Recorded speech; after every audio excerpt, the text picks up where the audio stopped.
In this video, I will show you how to work single crochets. This is the US term single crochet. To begin, we're going to skip the first chain after the loop on my hook and work into that second space.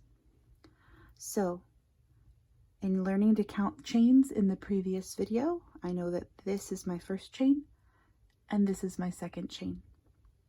I'm going to insert my hook under that top loop and also the loop that's in the back, that back loop. I'm going to yarn over, which is the aspect of wrapping the yarn around my hook, and draw up a loop. Now I'm going to yarn over again and pull through. You can now see the top here looks like a V, and that is my first crocheted stitch, the single crochet. You can see the post of this stitch here. Now I'll move down to the next space. I'm going to insert my hook from front to back, yarn over and draw up a loop, yarn over, pinching the base there, and pull through both loops. And that is my second stitch, my second single crochet. And you can see that the post of that stitch goes through this chain here. Again, I'm going to go into the next chain, yarn over and draw up a loop, yarn over and pull through two. Practice working single crochets all the way across your chains. If you have a pencil grip, it looks like this.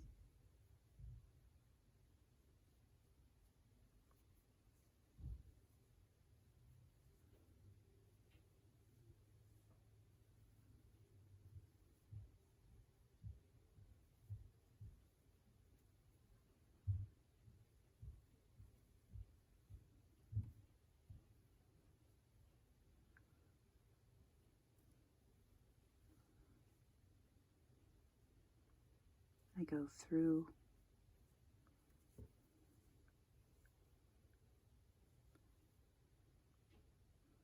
under both legs of the stitch and draw up a loop, yarn over and pull through two. And you can see I'm using both my left hand and the fingers of my right hand to pinch what I've already worked on to keep it from becoming unruly. I'll show that one more time. If you only catch one leg, remove the hook and try tilting your work so that you can see from above a little better, so that you can move your hook through both legs of that stitch. Draw up your loop,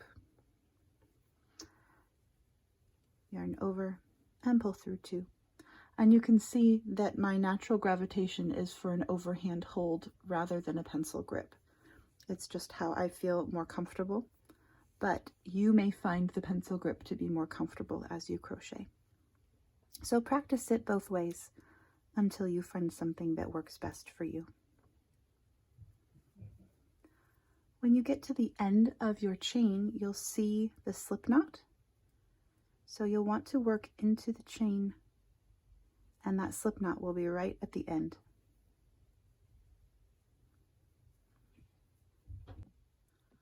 I'm going to count my stitches now to show you how to do that.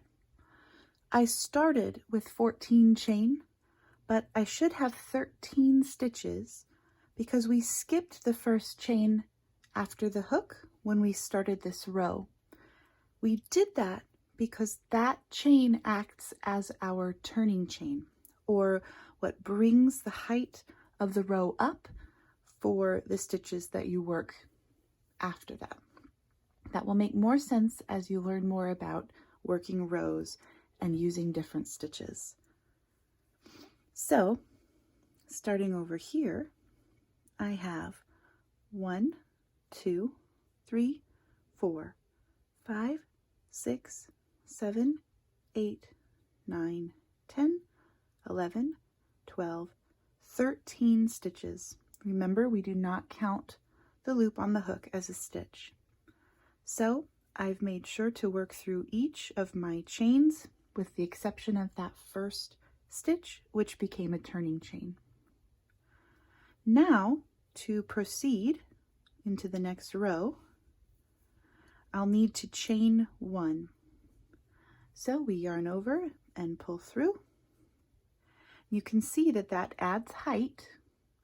So then we turn our work, and now we can work into these stitches. And I'll show you the single crochet.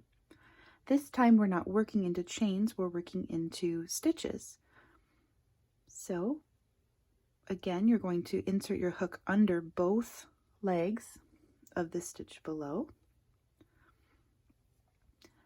Draw up a loop, yarn over and pull through 2.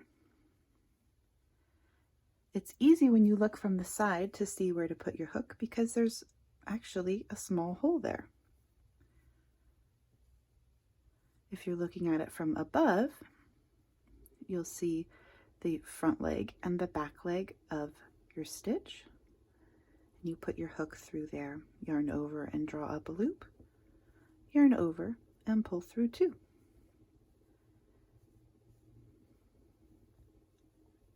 I've worked to the end of my row. I've got 1 stitch left,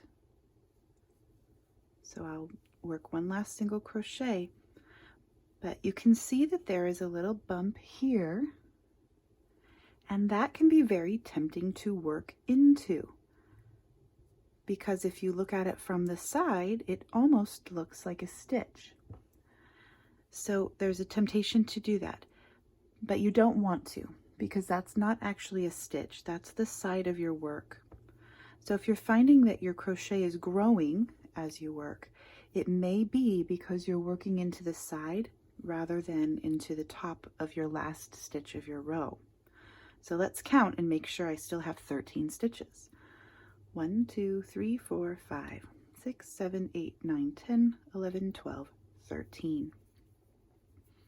So I still have 13 stitches, and it will be good for you to also count your stitches every row as you're learning to crochet.